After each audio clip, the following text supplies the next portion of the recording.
are a white male. True. Stop it. You are a white male. Your skin is light enough. Stop it. You're a white woman with blonde hair. Yeah? You are. You're fucking a white male! So? You're a white man! Right, well, nobody has to save you because you're a fucking white man who gets to do whatever he wants to in this space, right? You have a fucking culture. I don't? No, you don't. Oh. We're fucking white. We don't have a goddamn fucking culture. Are you?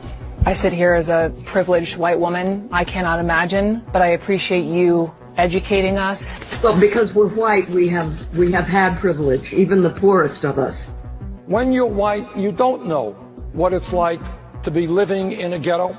You don't know what it's like to be poor. You don't know what it's like to be hassled when you walk down the street or you get dragged out of a car. What do you say to the people who dragged a poor white guy out of a car and beat him? Oh my goodness, poor white people, please, oh my, stop it, Carl. Those white guys, those middle-aged, boring, nerdy-looking white guys. I don't even know what diversity means, but whatever. Thank you. It means non-white men. What do you mean we're lucky to be white? It's not luck, it's privilege. We're privileged, and that's unfair. I would say our country should be more fearful of white men across our country because they are actually causing most of the deaths within this country. We should be profiling, monitoring, and creating policies to fight the radicalization of white men. So we have to stop demonizing people and realize the biggest terror threat in this country is white men, most of them radicalized to the right. And we have to start doing something about them. There is no travel ban on them. There is no ban on, they had the Muslim ban. There is no white guy ban. So what do we do about that? All right, hold up. Is it recording? Yep. All right. Why don't we murder more white people? Take one. I think we don't murder more white people because it's very dangerous to do so. I'm angry at white people most of the time. Most of the time. Like white power is Trump Tower. Like these things are put against each other, but when we say we want to kill whitey, we don't really mean we want to kill whitey, we do. But when we say we want to kill whitey, it's like it's a capitalist, not today. If white people want to see an improvement for people of color, they need to understand that racism is not learned, it's inherited, and either consciously or unconsciously passed down through privilege. The uncomfortable truth is that the white race is the most violent and oppressive force of nature on earth. I saw a thing that said a lot of men, white men, were committing suicide. And I almost thought, yeah, great. And then I thought about it a little more, and I thought, well, maybe you shouldn't say that in public. White Americans will soon be a minority, and that's great. Whites will not be the majority. I mean, it's an exciting transformation of the country. It's an exciting evolution and progress of our country in many different ways. Clearly, there's, among white supremacists, white nationalists, that is viewed as a horrific event. It's a kind of utopia, just the fact that the whole world will mix up with each other, that in, 70, 80 years, there will be no white people anymore and only cappuccino-colored people. Look, that's the only way. This is the only solution. This is my way of thinking. Mix up. It's our only hope, is our way out of this. Yes. It's going to take some time. That we're witnessing the end of white America as we know it. The question is, how long and how expensive will the funeral be? It means recognizing that there is one common enemy, the white man. We need to address the fact that, all of these groups of people, the issues they face, it all comes from the same people, white men. So we need to get rid of them.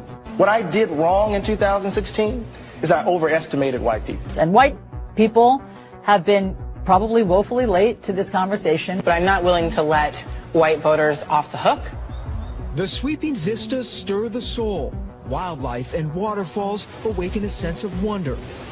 The American wilderness, a playground for old and for young, and overwhelmingly white. The National Park Service says the persistent whiteness of its 419 parks is an existential crisis.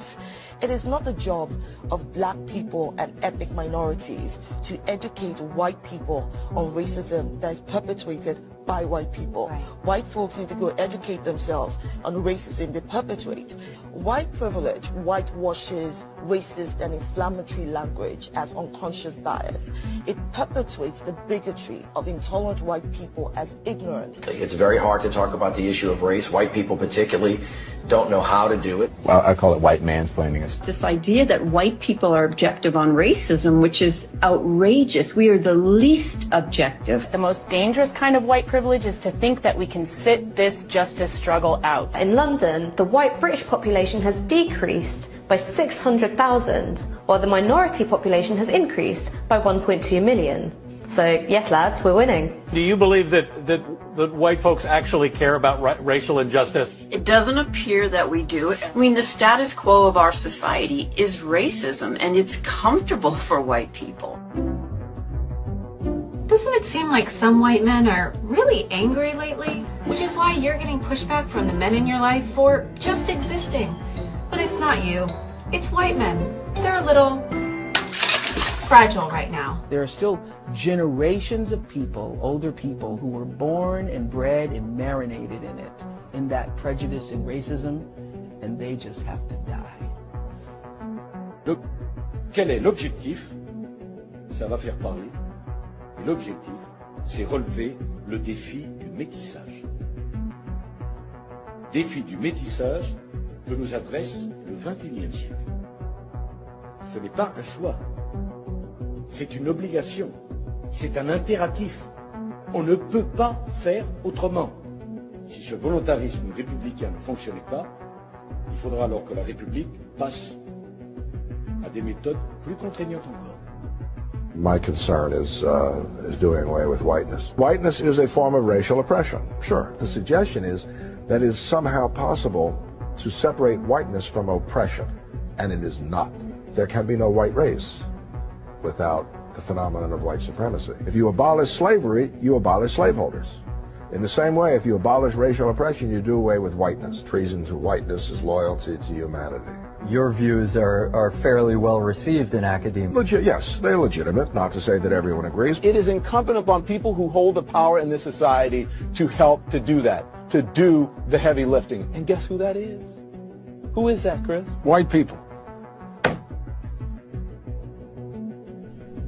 A lot of the real craziness comes, if you like, from rural white Americans who feel that they're losing their country, they're losing ownership of the country. And they're right. I mean, we are becoming more diverse, more multicultural, and they are, in the end, they are